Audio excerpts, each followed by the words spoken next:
dude? Hey, hey, hey. It's interview time. Interview time. We got G. Nelson from The Animal Netherlands. Revolt.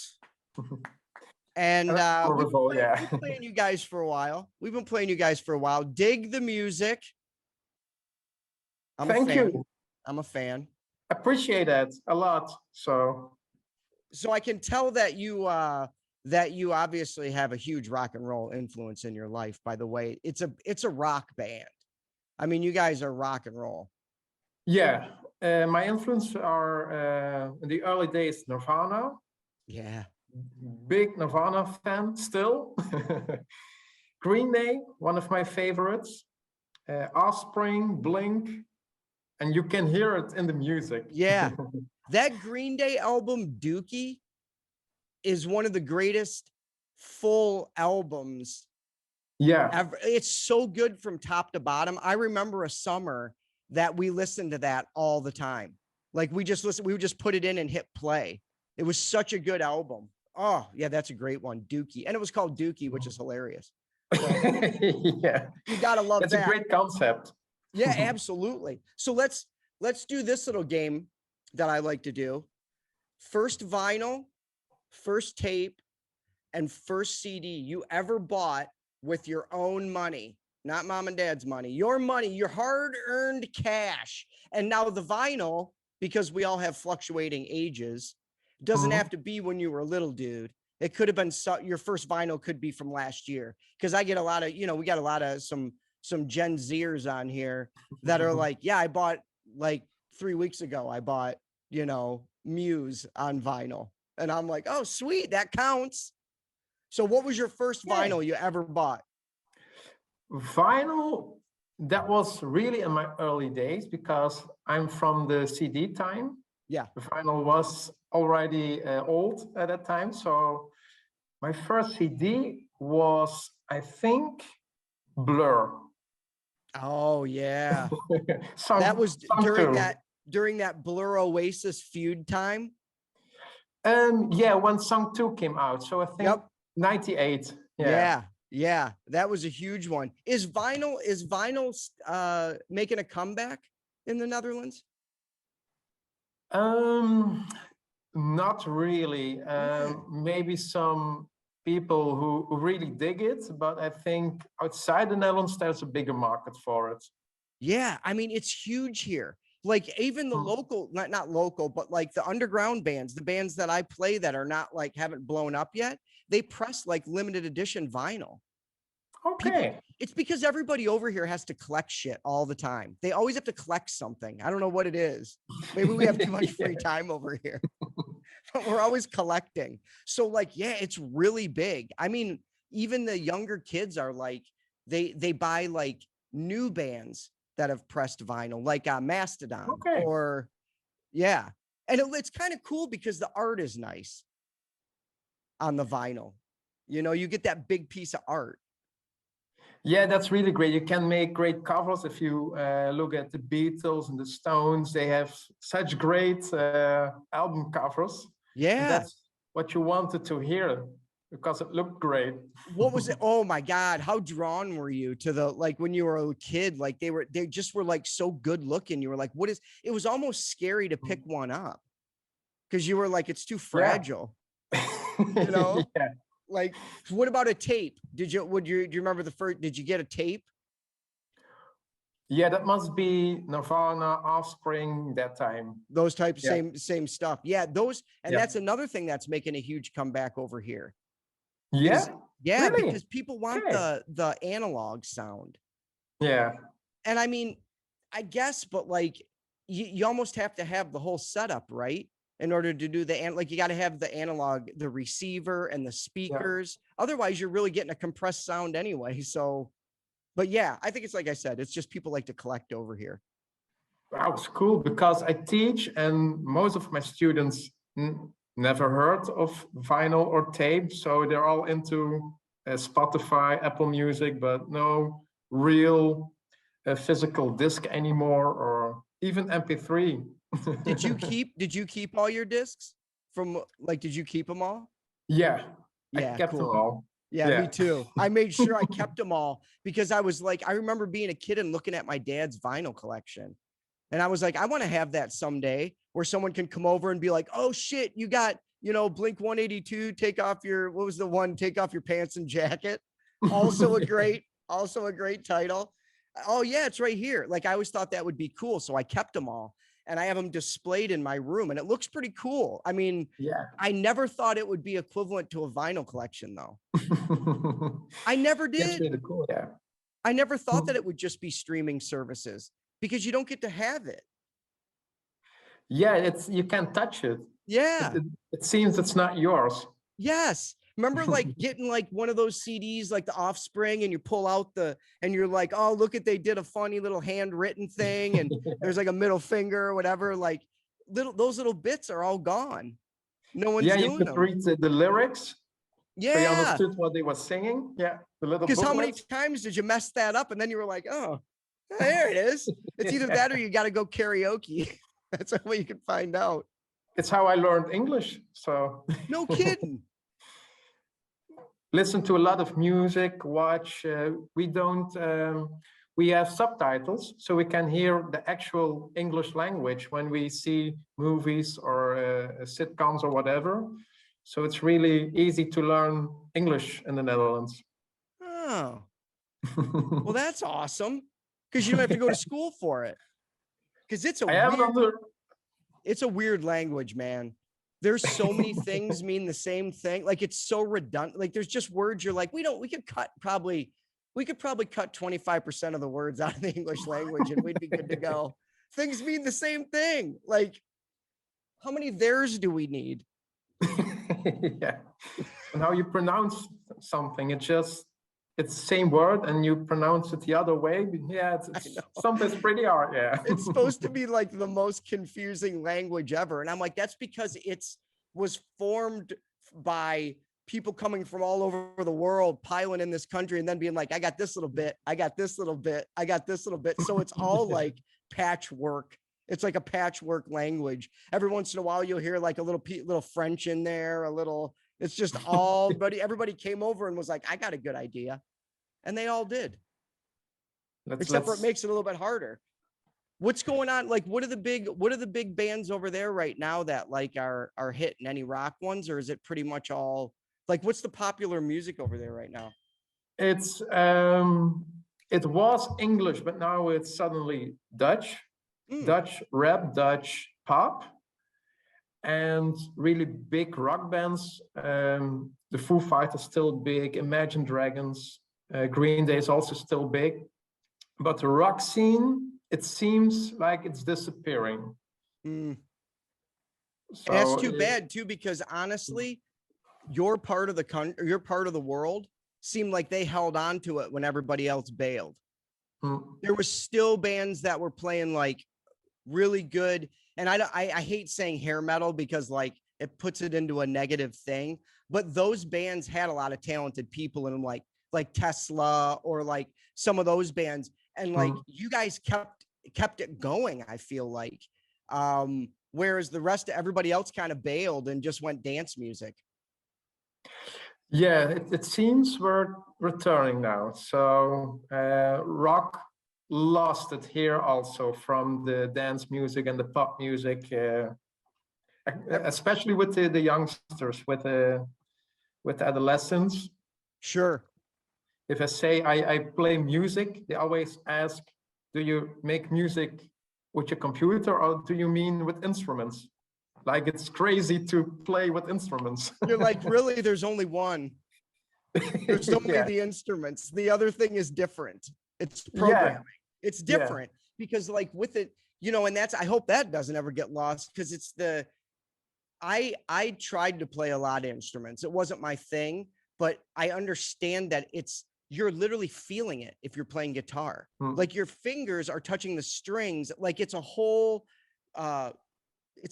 piece of art by itself. The artist doing and the instrument. You can't do it with a computer. You can't do it. It's not the same. It's just not the same because you're not touching the drumstick. You're not, you know what I mean? You're not doing the stuff.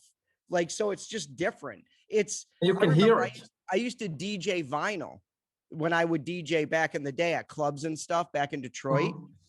And I started to see people out here now would tell me they're DJs. And I'd be like, well, what's your gear? There's not even a record. There's no records. It's just like a box that they programmed all their music in. And I'm like, but aren't you going to do a little mixing on the vinyl? Yeah. It doesn't happen. And let me tell you, that was a pain in the ass because you had to carry all that shit into every gig. Yeah. But it was also real cool. Like I had buddies who could beat mix just with the headphones on one ear. It was really special piece of, art. That's why it's good that you guys are still making music the way you are. And a lot of other folks are too, because I got a feeling that's what's coming is like people are going to want music with some soul to it, Yeah, I hope it's coming back because all the computer songs, it seems they're all the same. Yeah, got the same beat, you got the same voice on it, same vocals. There's not much different. And if you listen to a rock band, and especially live, sometimes they don't hit a note, and that's music. You can't always be that right, be that good. Sometimes you miss, and that's the fun of making music. Absolutely. It's the imperfections that make it Yeah. make it art. Like if it's too robotic, all that's taken out. I was just doing an interview, was it 2 weeks ago, with a guy, he's a younger guy and he's in a band and they play grunge style music. And he said to me, he goes, my generation is, we want music that has some heart to it. We want music that makes you feel something. And I'm like, see, it is coming back. It's just it had to, ebb and flow, the sunrise, sunset, like it had to go to come back again.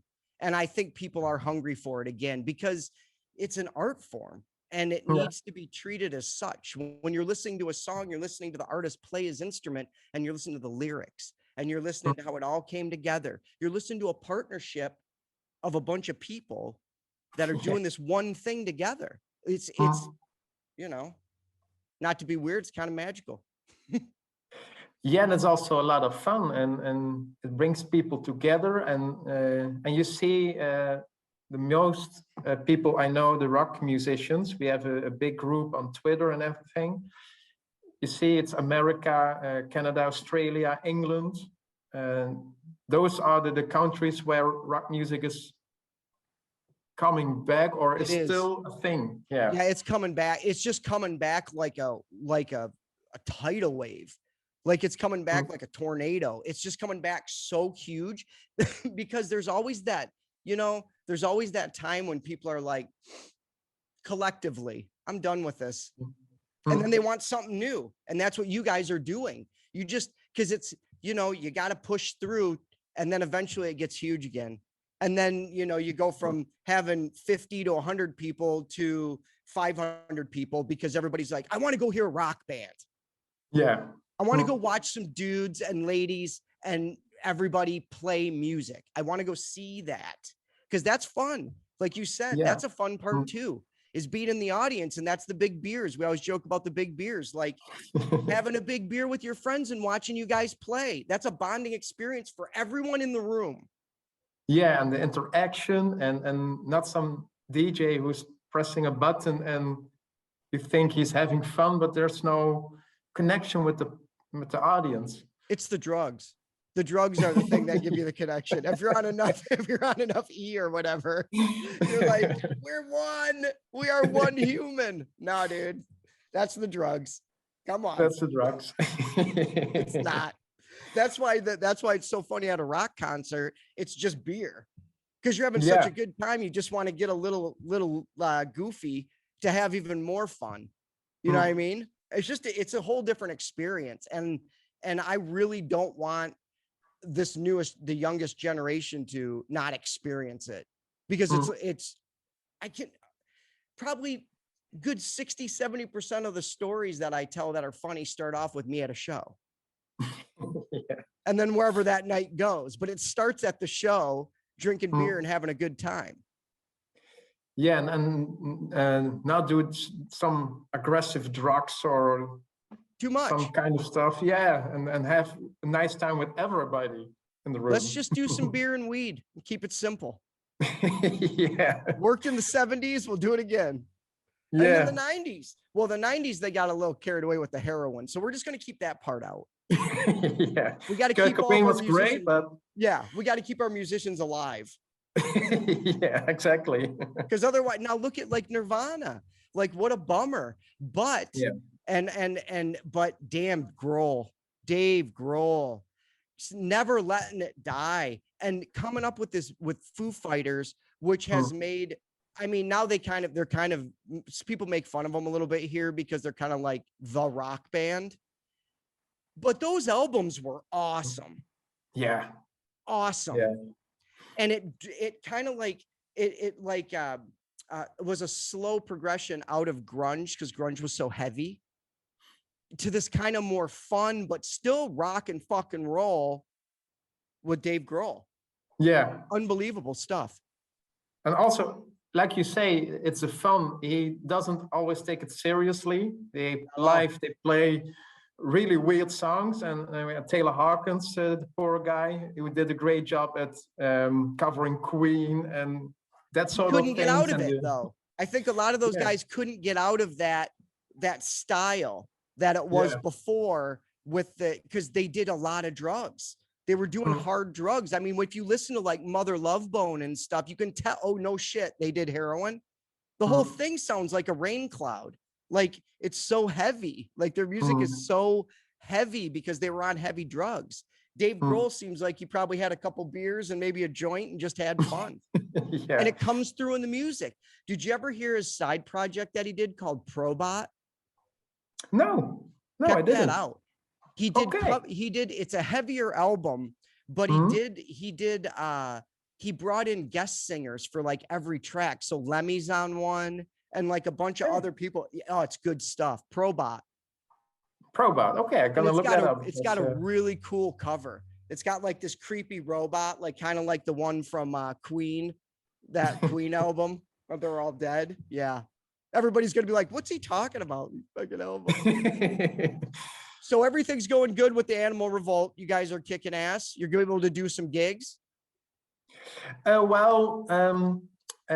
COVID, I couldn't find any band members. Sure. So I did it all on my own, and I found Matt Warren. He's now my buddy, my musical buddy from England, and we saw each other live this summer. He came to the Netherlands. And before that was all Zoom and recording together from the Netherlands and from England. That's amazing. How did you ever find him? It was on Twitter and he reacted on a topic of Eels. We're both fan of Eels. Great band. And we came in touch and then I said, let's do some stuff together. And it really clicked. I hadn't found anyone here in the Netherlands with that click, with that same passion for the same music. And then we decided we go make music and now we do every song together. That's excellent.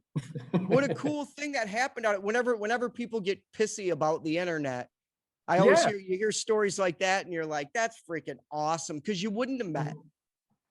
You just wouldn't have. We wouldn't be a digital band. That's amazing. And the Eels, dude, what a great band. I see you forget. I always forget about those side ones like Sloan or the Eels or Veruca Salt. Remember Veruca Salt? That was the two sisters, I think. A great band. But the Eels were I dug them. Moody. I think it was late 90s I discovered them, and it's such great music. It's so different. It's rock, it's a ballad, it's singer-songwriter, it's poppy, it's everything. It's legit when they say, because it's so hard now, but when they say alternate, like indie, like alt rock or like alternative, because it is clearly rock and roll, but they're not afraid to get weird with it. You know, just like Frank Zappa was rock and roll, but he was, I mean, as weird as anybody has ever been with it. He was that.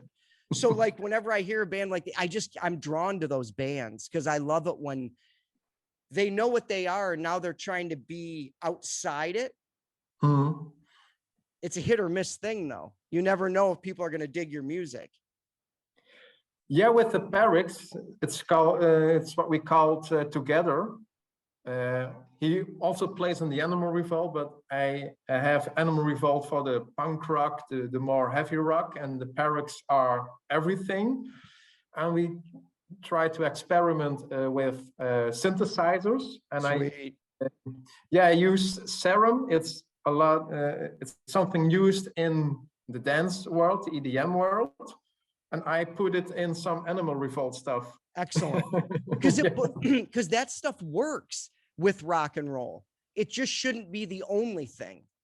Yeah. You know what I mean? Like, remember in nu metal when they would bring the DJ in with like different, I mean, Limp Bizkit had DJ Lethal and all that, but it worked as like another heavy instrument. So like incorporating things is awesome. It's just, I don't want to hear just dance music, but I would love to hear a dance beat behind a sick riff. You know what I mean? Like blow my mind. Yeah. Give me some 9 Inch Nails. Throw that shit in there. Like get in there. Get everything going. I love it. And go experiment. Exactly. That's what an artist should do. Challenge yourself. Like, you know, if you build it, they will come. Like if you make the music, people will be like, what the shit is that? I need that in my life. Yeah.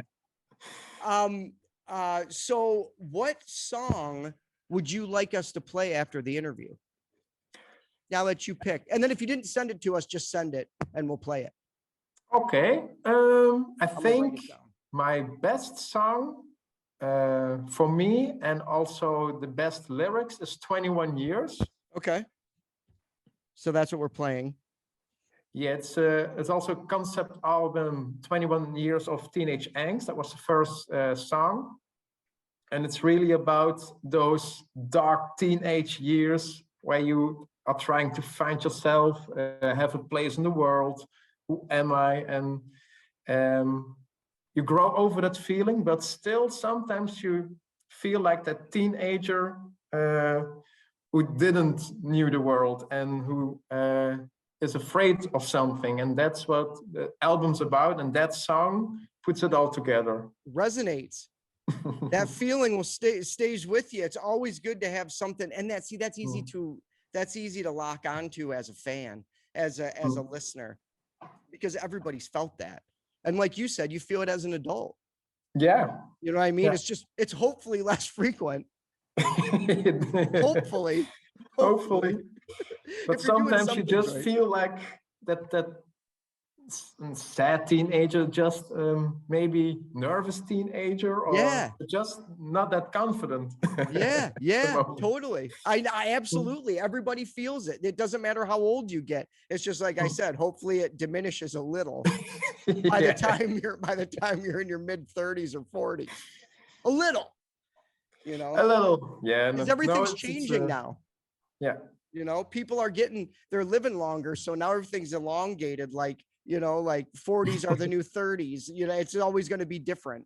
It's always going to be something like that now because we're staying younger. You got more stuff to write about because in my 20s I wrote maybe 30 songs, and this year Matt and I wrote maybe around the 80 songs together because you have a lot of stuff to write about. You have much more live experience. Yes. And you can write more music and more experimenting. You have listened to a lot of bands when you're getting older. Absolutely. And, it's getting experimental. It's great to get a feeling from, wow, this is the first time I discover myself here. Yeah. Well, because any great artist is always taking in inspiration and outputting something new. If you stop doing that, you don't want to be an artist anymore. You know what I mean? You're over it. Because it's like it's constant. And that's part of the problem with being an artist is it never stops. Like it's 3 in the morning and it's going. Your brain's like, oh, I got an idea. You know what I mean? They come at night. Always, Yeah. always when I'm trying to go to sleep. I Yeah. ended up like, I try to like record stuff on my phone, but I'm usually too groggy and I'm messing it up. And then then you focus and then you lose it. It's a whole thing. I You just have need to record now. immediately. Yep. Take the phone, record, otherwise it's gone in the morning. Always. Even if it's not good, I write it down. Even if I Yeah. like the next morning, I'm like, man, you smoked way too much pot to be. That idea sucks. My philosophy is I always try to write one song a week, even it's not a good song, it's crap, but try to write a song a week and see what happens with it. And even if it's, yeah, right. Great attitude. Because even if it's kind of a crap song, in 5 years, you might revisit it and be like, oh shit, I can use half this. Yeah. Like this Yeah. could really work. Or you send it over to your partner in England and he's like, oh dude, trying to figure out the other half of this shit for 5 years. Thanks. You know, Yeah. because that's how it works. Artists Yeah. inspire other artists. That's why Yeah. we do the show, because it always, like, we have bands that follow other bands that like they talk to each other and everything. And that's what it's about. It's about this community of creative people, and rock and roll happens to be the umbrella we're under, all of us. And it's a great community because it's maybe it's 200 artists on Twitter and in different groups, but we have conversations. We talk about music. It's like having friends in the other part of the world. It's amazing. It's It's really amazing. Because amazing. literally it feels like you could be next door. Honest to Yeah. God. Like it's really weird. So what did you say the name of the band with the With Matt Warren, Matt? Yeah. that's the Perix. Okay. Do you want now? You're gonna send us stuff? Yeah, I'm gonna send you it, Perfect. and then you can listen to it. This, but after this, we're doing, what's the one we're doing after this? 21 years. 21 years. I like to Yeah. write it down so I have it. 21 years is what we're going to play after the interview. And where can people listen to the Animal Revolt so that they can finish the interview and go listen to some tracks after they hear this track? They always can go to Spotify, Apple Music, Tidal, Amazon, all the streaming platforms. They'll find Animal Revolt and also the Perix. Actually, you know what's a great little piece of information for artists? Amazon just changed their policy today so that anyone with Amazon Prime has access to all 100 million ridiculous amount of songs they have. So you Okay. don't need to pay extra now. If you already have a Prime membership, you have their whole catalog at your disposal. Oh wow, that's a really good deal. Oh, it's such a great deal because like I like to look up fringe stuff too. Like, and it's always pay.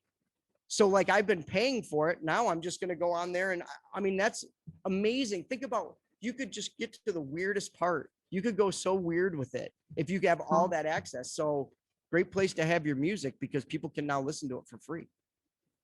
Yeah, and artists get paid because 20 years ago, I was selling CDs, and maybe you sell 100 CDs and you were happy. And now you actually get paid on Amazon, Apple, Spotify. It's not, I can't give up my day job, but it's great to have a few bucks for it. So Absolutely. And that'll grow with the popularity of the band too.